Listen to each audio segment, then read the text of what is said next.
The Personal History of David Copperfield is a film directed by Armando Iannucci released in 2019 as a cinematic interpretation of Charles Dickens' novel David Copperfield.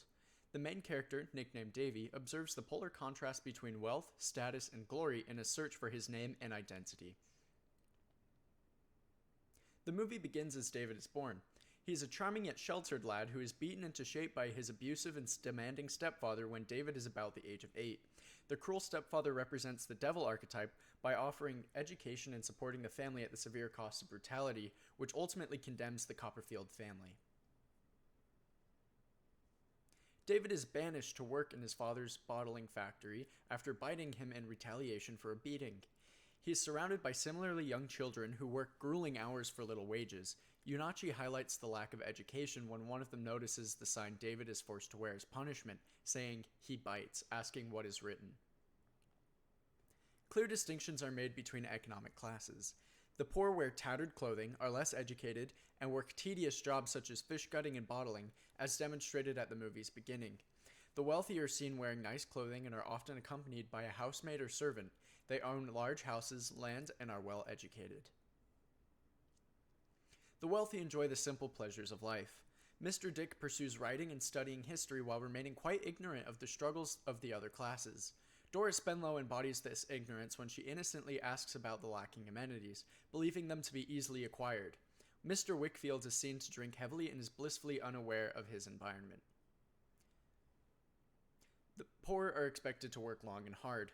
During David's summer excursion, one of his hosts exclaims, "I've done my guttin'," as she exhaustingly proclaims to her boss, who reluctantly lets her leave. This work ethic is shared by David and his colleagues in the bottling factory as they work day after day for barely enough money to survive. David is elevated in status and becomes peers with James Steerforth, who is extremely wealthy and high in status. His mother is hyper-controlling, judging David by which schooling he's received. Her skepticism shows the snobbery and pride of the upper class. Her pressure drives Steerforth to lose his sense of identity, demonstrating the pressures of high-class society. There is a clear separation of classes, but few move up in status. One character seeks to become a lady through marrying Steerforth but is abandoned. A beggar remains impoverished with his family, despite the many occupations he attempts to maintain. David is the only character to successfully improve his status, showing rigidity of class. We know a lot about the themes, but let's get to know David Copperfield. He's bright and smart but unsure of himself. He lacks an identity. He keeps a box full of paper with the things people have said or done. In a way, he finds his own identity through the reincarnation of others. His commentary shows his quick wit and keen observations. David's lack of identity is illustrated through the many names people call him: Davy, Trotwood, Daisy, and Doty. The confusion of many names helps portray his lack of identity, until the final climax of the movie he exclaims, "My name is David Copperfield!" symbolizing his realization of his true identity in the beginning of his new life. Steerforth embodies appearance versus reality. He's hearty, entertainer, and scholar, but in response to David complimenting him, saying, "Everyone loves James Steerforth," he responds with, "Everyone except James Steerforth, my good friend."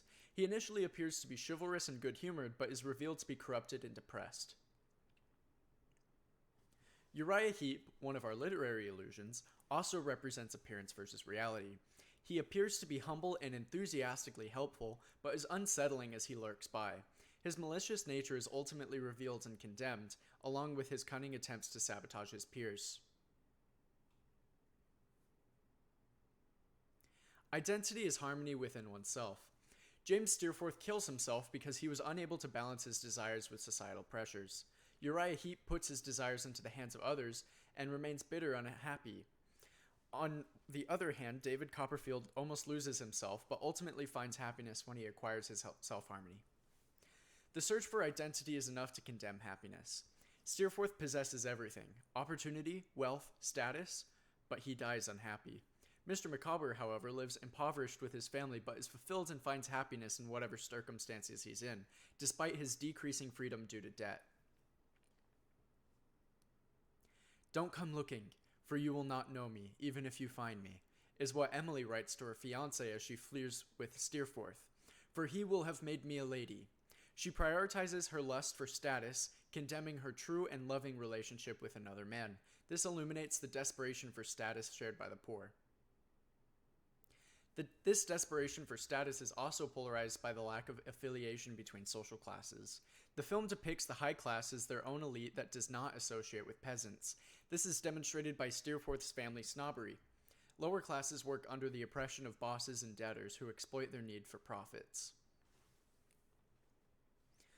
Doris Spenlow is found attractive by David. Although she is charming, she is an incompatible partner. As David writes, she feels superfluous. David adds her into a scene she wasn't in, claiming, "I want you in all of my stories," to which she says, "Write me out, I don't fit in," as she quietly leaves, never to be seen again. My favorite scenes are the poetic quotes David Copperfield creates. He condemns his stepfather and sister when he yells, "You're already ghost, you've always been dead," sending chills down my spine. Another quote is talking about how Steerforth's intensely critical mother sharpens everything around her, and she is all edge. The purpose of this film was to display class distinction and demonstrate diverse dialects that dynamically disseminate between cultures, people, and education. The culmination of personalities and lifestyles evokes emotion and unselfish thinking from the audience.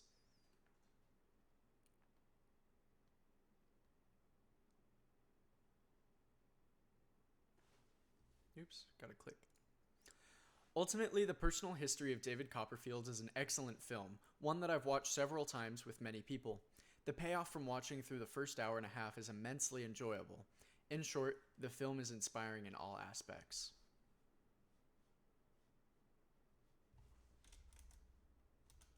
Oh, how do I stop this?